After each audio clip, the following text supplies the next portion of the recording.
आसिम ने जूही गाड़ी पकी सड़क से कच्चे में आतार कर चलाना शुरू की। गाड़ी जमीन से उठने वाले गर्दो गुबार से आलूदा होने लगी। सफर काफी लंबा था। आसपास कुर्ब वजवार में आबादी का कोई निशान तक न था। आसिम के साथ इसका मुलाजिम सरफराज भी गाड़ी में मौजूद था। दोनों की उम्रों में कोई खास फर्क नहीं था। आसिम एक साहिब हैसियत पढ़ा लिखा खूबसूरत जवान आदमी था और उसका मुलाजिम सरफराज भी तालीम याफ्ता था, जो आसिम और उसके वालिद के कारोबारी मामलात की देखभाल करता था। सरफराज की नज़र दूर चलने वाली चंद खाना बदोश लड़कियों पर पड़ी। कच्चे में उनको गर्द आलूद सड़क के साथ साथ सख्त प्यास भी सता रही थी। सरफराज ने खाना बदोश लड़कियों को देखते ही गाड़ी का दरवाज़ा खोल कर नीचे उतरते हुए अपने मुकासिम से कहा, काम बन गया है, अब थोड़ी देर यहाँ रुकिए, मैं पानी का इंतजामीन करके वापस आता हूँ। सरफराज ने लड़कियों से पूछे, क्या वो उन्हें पीने को कुछ पानी दे देंगी? मैं खुशी से पानी पिलाने का मुआवजा भी अदा करूँगा। तो लड़कियों में से एक ने तनक कर कहा, बाबू चलते बनू, कोई और काम है तो बोलो, यहाँ पानी इतनी आसानी से नहीं मिलता, मील भर के फासला से जाकर पानी लाना पड़ता है। इन लड़कियों के दरमियान में खड़ी एक लड़की ने सरफराज से मुखातिब होकर कहा, बाबू मैं आपको पानी पिला दूंगी, मुझे किसी मुआवजे की भी ज़रूरत नहीं। इतने में आसिम भी गाड़ी चलाते हुए उनके पास पहुंच गया। इसने लड़की की बात सुन ली थी। इसने लड़की से कहा कि वो पानी की कीमत ज़रूर देंगे, क्योंकि पानी इसने मुश्किल से हासिल किया होगा। पानी लेने के बाद आसिम ने 100 रुपए के 3 नोट निकालाम कर तीनों लड़कियों को देकर उनका शुक्रिया भी अदा किया। सरफराज ने गाड़ी में पानी डाला। जो नहीं वो पानी डालकर फारिग हुआ तो उसकी नज़र गाड़ी के टायरों पर पड़ी। गाड़ी के दोनों टायरों में हुआ निकल चुकी थी। अब उनका आगे जाना भी मुहाल था। लड़कियां अभी तक वहीं खड़ी थी। उन्हें परेशान देखकर पानी देने वाली वही लड़की बोल पड़ी, बाबू क्या हुआ, परेशान क्यों हो? आसिम ने टायरों की जानिब से इशारा करके कहा, उनकी हुआ निकल गई है और उनका आगे जाना मुश्किल हो गया है। लड़की ने जवाब में कहा, साहिब आप फिक्र न करो, यहाँ से थोड़ी दूर हमारी झोंपड़ी है, वहाँ चलू, मेरा भाई शहर से हुआ भरवा लाएगा। सरफराज गाड़ी के पास ठहर गया और आसिम इन लड़कियों के हमरा चल दिया। वो लड़की जिसका नाम भोली आसिम के साथ साथ थी, बाकी दोनों लड़कियों आगे आगे चल रही थी। भोली ने आसिम को अपनी झोंपड़ी के अंदर लाकर एक चारपाई पर बिठा दिया। आसिम जूता उतारने को झुका ही था कि सामने की झोंपड़ी के साथ एक बूढ़ा आदमी नजर आया, जो एक लड़की को पेट रहा था।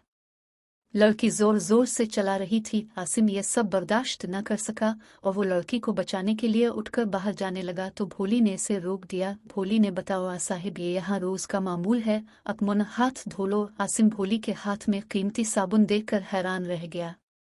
उसने आसिम को एक तौलिया भी लाकर दिया जो बिल्कुल नया था। वो और हैरान हुआ। भोली ने आसिम से मुखातिब होकर कहा, साहिब आप हैरान ना हो, हम भी इसी दुनिया के बासी हैं। आसिम ने भोली से पूछा कि वो बूढ़ा इस लड़की को क्यों मार रहा था। जवाब में भोली ने बताया कि वो बूढ़ा इस लड़की का खावंद है। वो लड़की को लाखों में खरीद कर लाया था। लड़की रोज कमाकर पैसा शौहर को लाकर देती है। जिस दिन वो 1500 से कम पैसे लाकर देती है तो इस दिन ऐसा ही होता है। वो ये बातें कर रही थी कि इसकी नज़र अपने भाई हमीद अलिफ पर पड़ी, जो गधा गाड़ी लाते हुए आ रहा था। इसने आसिम को इशारा करके बताया कि वो रहा भाई हमीद की गाड़ी में 5 अच्छे जवान औरतें भी सवार थीं। उसकी गधा गाड़ी जूही झोंपड़ियों के आगे आकर रुकी। उन औरतों ने गधा गाड़ी से छलांगे लगाकर नीचे उतरना शुरू कर दिया। हमीद अपनी झोंपड़ी के करीब पहुंचा तो भोली ने भाई के देर से आने की वजह पूछी तो उसने तबावा के बिजली अपने अड्डे से आज भी गायब थी। वो औरतें गधा गाड़ी से आकर तो उनके शौहर उनसे रकमें वसूल करने लगे।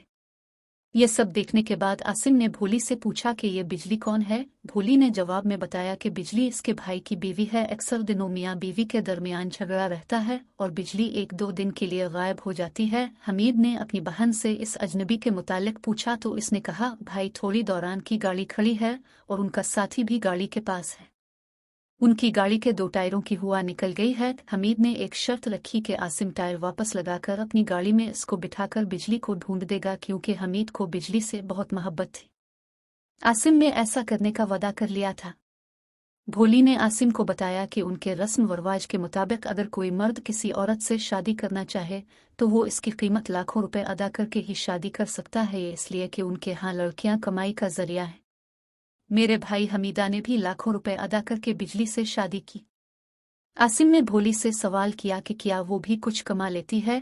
भोली ने जवाब दिया, बाबूजी अजान की पहली आवाज़ सुनते ही हम सब लड़कियां अपने काम धंधे पर निकल जाती हैं। अगर वक्त पर हम अपने अड्डों पर पहुंच जाएं तो 1000 से 2000 कमाना हम लड़कियों के लिए कोई मुश्किल काम नहीं। क्योंकि अक्सर मर्द पैसे देने के साथ साथ अपने दिल का हाल भी सुना देते हैं। जब शाम को हम घर वापस आती हैं तो घर आते ही सब कमाई हमें मर्दों के हवाले करना पड़ती है। यही रोज का मामूल है।